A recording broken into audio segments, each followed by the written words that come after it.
soit Hn, la suite définie par, quel que soit n appartenant à n étoile, Hn c'est la somme de k est égale à 1 jusqu'à n de 1 sur k.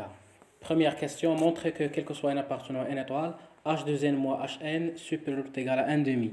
Étudier la monotonie de Hn, puis déduire qu'elle est l'envers plus l'infini. Première question, donc soit n appartenant à n étoile. Comment on peut montrer que h de n moins Hn supérieur ou égal à 1 demi? Calculons tout d'abord h de n.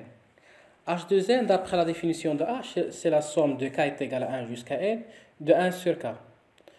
On va séparer cette somme de k est égal à 1 jusqu'à n et de k est égal à n plus 1 jusqu'à 2n. La première somme, ça va être exactement Hn. On laisse la deuxième somme tranquille. Alors, h de n moins Hn, ça va être quoi? Ça va être la somme de k est égal à n plus 1 jusqu'à 2n de 1 sur k. Et maintenant, on va essayer de minorer cette somme. Donc, quel que soit ici k plutôt, c'est pas n.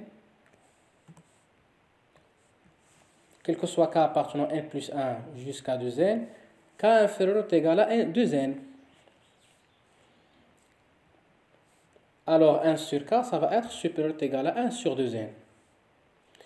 Et puisque ça vrai pour tout n plus 1, pour tout k appartenant à n plus 1 jusqu'à 2n, donc on a le droit de faire la somme de k est égal à n plus 1 jusqu'à 2n sur ce terme-là et sur le deuxième terme. Donc ça va être supérieur ou égal à la somme de k est égal à n plus 1 jusqu'à 2n de 1 sur 2n. Et cette expression, ce n'est que Hn ou bien h de n moins Hn supérieur ou égal à quoi? On va calculer ça. 1 sur 2n ne dépend pas de k, donc ça va être 1 sur 2n fois la somme de deux termes. Combien de termes qu'on a ici? C'est 2n moins n plus 1 moins 1, ou bien plus 1. Donc ça va être exactement n.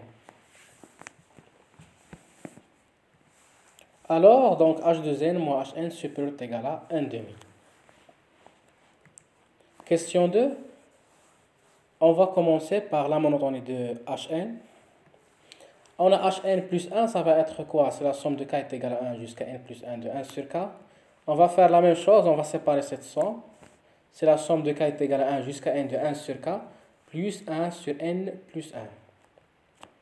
Ce qui implique que Hn plus 1, c'est Hn plus 1 sur n plus 1. Ça, c'est exactement Hn. Qui ça va donner quoi? Hn plus 1 moins Hn qui est égal à 1 sur n plus 1. Voilà, donc Hn plus 1 supérieur strictement Hn, puisque 1 sur n plus 1 est strictement positive. Ceci prouve que Hn est strictement croissante.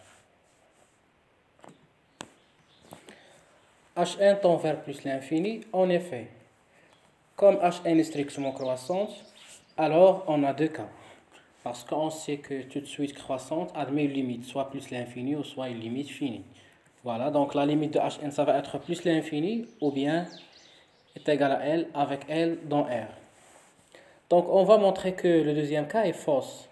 Supposons que la limite de Hn est égale à L. Alors la limite de h de n, ça va être quoi? Puisque h de n, c'est une suite de Hn. Alors ça va être aussi égal à L. Alors, la limite de h de n moins Hn, ça va être L moins L, qui ça va être 0. Mais on a h de n moins Hn supérieur ou égal à 1 demi. Donc, par passage à la limite, on va trouver 0 supérieur ou égal à 1 demi, ce qui est absurde. Donc, la limite de Hn ne peut pas être égale à L. Donc, reste la limite de Hn est égale à plus l'infini.